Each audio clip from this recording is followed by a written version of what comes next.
In this video, we're going to be examining the Facebook ad funnel for Sam Ovens and his $30 million a year business, Consulting.com. As a bonus for watching, I'm also going to give you a funnel template which is built using a similar design as Sam's funnel. So let's take a look.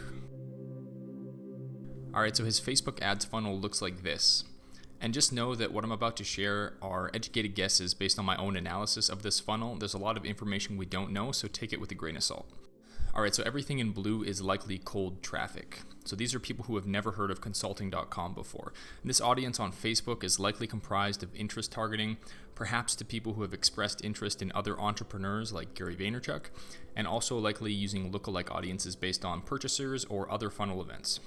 So the yellow section are warm ads, which are likely people who have watched a certain percentage of their video ads, visited their cold ad landing pages, visited other landing pages on their Consulting.com website, people who have viewed their ads on other ad platforms like Google, and perhaps people who viewed Sam's YouTube videos as well. So these are people who have expressed interest but who have not opted in yet. The red section are hot ads, so these are people who have likely provided their email and already opted in, but they haven't purchased his core products yet.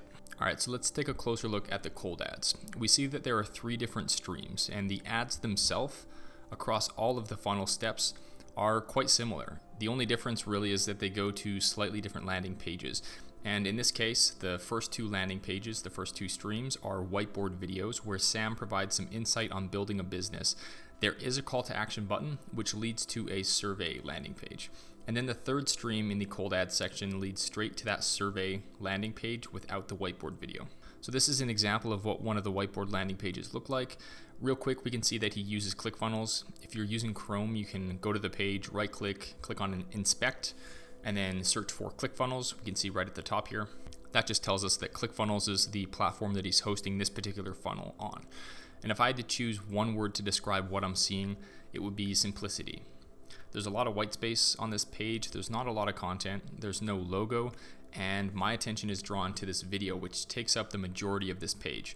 So this is very different than the Casper landing page we saw in the last breadcrumbs video, where there was a lot of information and a lot of design elements. So it's clear right off the bat that what Sam does is very different from what most people do. And as a result, you might mistakenly think that what he's doing is not ideal. But when you look more closely at what he does, and when you listen to his philosophies about business on his YouTube channel and elsewhere, you'll learn that he's very intentional with every move he makes. As an example, one method of thinking or decision making that he uses is called reasoning from first principles. And this is a method for drawing conclusions based on your own analysis instead of simply doing what the crowd does. A first principles thinker will, number 1, identify all assumptions that are being made and that are holding back their progress. Number 2, they'll break down those assumptions into their fundamental components. These are the first principles. And then number 3, they'll analyze and reorganize those core components to formulate a new solution. So this is a physics-based approach for solving problems in a new way. A few other examples of innovative solutions that were derived from first principles thinking include PayPal and SpaceX from Elon Musk. With PayPal, the conclusion that was drawn was, what if you could pay with email? A conventional thinker in this case might think of ways of improving the existing payment solutions, credit cards, cash, etc. But PayPal was conceived by challenging those assumptions and using first principles thinking to create an innovative solution to that problem. SpaceX is another great example. The conclusion drawn from Elon's first principles analysis here was, what if you could bring the cost down by building reusable rockets? Traditionally, you would buy already pre-made rockets or rocket components and use that to build your own rockets. But Elon's approach was to break it down to its core fundamental first principles, which were the raw materials that rockets are made of, and he came up with a solution to manufacture these rockets in his own way instead of buying pre-built components. So as it pertains to Sam Ovens, some assumptions that he challenged might have included, is it necessary to build a sophisticated and complicated marketing funnel with lots of texts and graphics? Or is it necessary to offer many products instead of just one great product? So his analysis likely concluded that a lot of what people are currently doing with regards to marketing funnels and landing page design is not necessary. And that's why a lot of what we're going to see here is a little bit unconventional compared to a lot of other marketing funnels. And this pattern of thinking is also applied throughout all aspects of his business. For example, in a video where he talks about examining the health of his business, he explains how he came to the conclusion that focusing on his company's profit margins albeit the popular thing to do, was not the right thing to do for his business. Instead, his central point of focus is cash flow. More specifically, he makes decisions based on the ability to maximize long-term future cash flows. Anyways, let's get back to the funnel. So what's interesting about this landing page is that it doesn't even speak to his core product, which is an online course that teaches people about business mindset and how to build a successful consulting business. There's no buy button, there's no pitch. Instead, the content is focused on adding value by sharing his observations about, in this case, the 9 inconvenient marketing truths. If we accept that Sam is very deliberate with the things that he chooses to do, it becomes more interesting to consider the purpose of this landing page and why he's choosing not to sell his product like we typically see. And a few reasons I think this might be are, number one, some of the things he talks about in this video go against what most people believe, but they're very logical and easy to understand, which likely creates curiosity.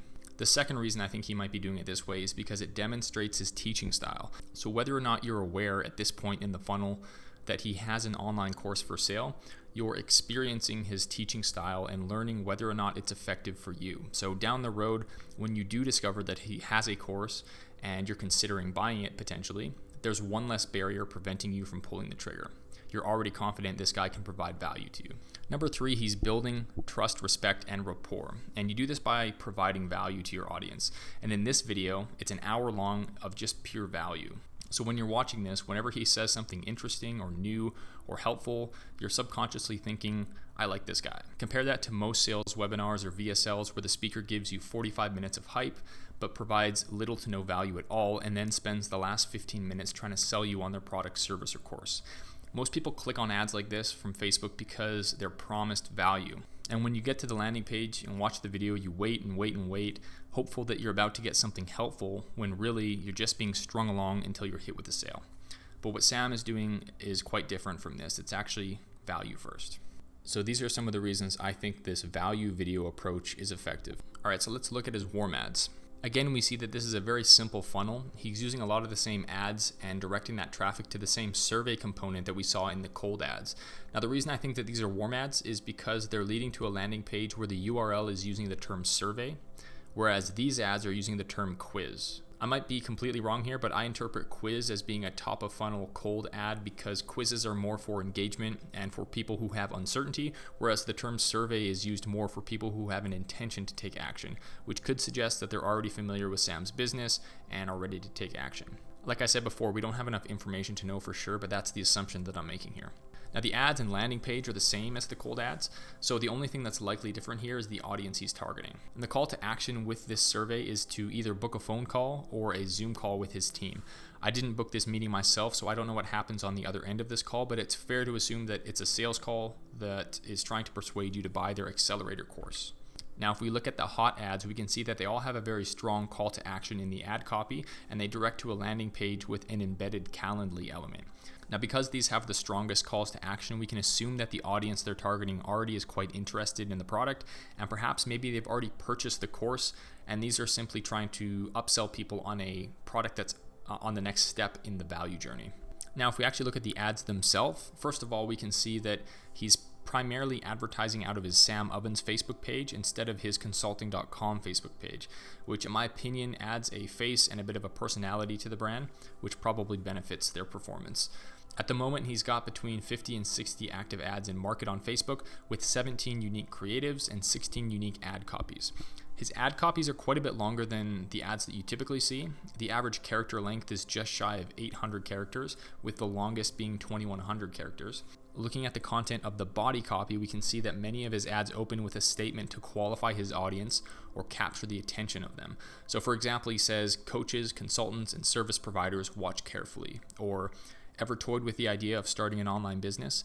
Basically something that makes the viewer think, oh, that sounds like me, or oh, that's something that's relevant to my business. Another technique he uses is storytelling. So for example, he tells a story about the before state that one of his customers was experiencing, describing specific things that customer was doing and how it was preventing him from achieving his goal, and then explains how that customer transformed his business and life after working with Sam.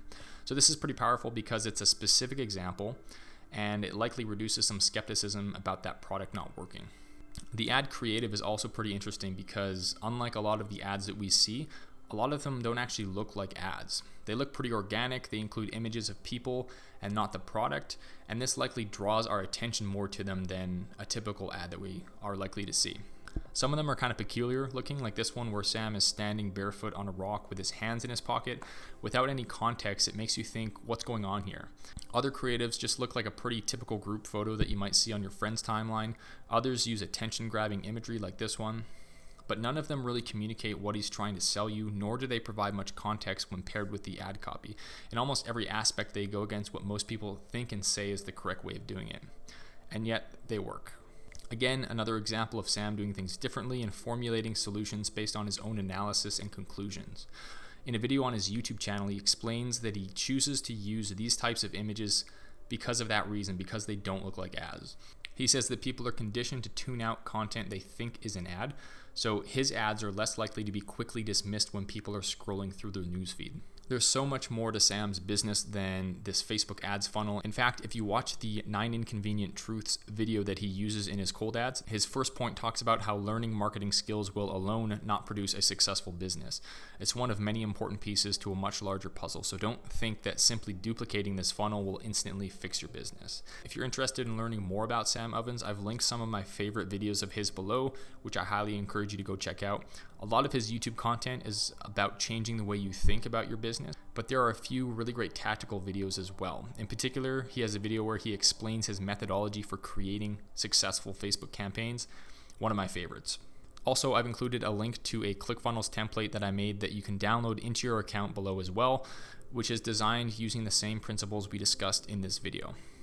Other than that, I hope you gained some value from this video. I'll see you in the next one.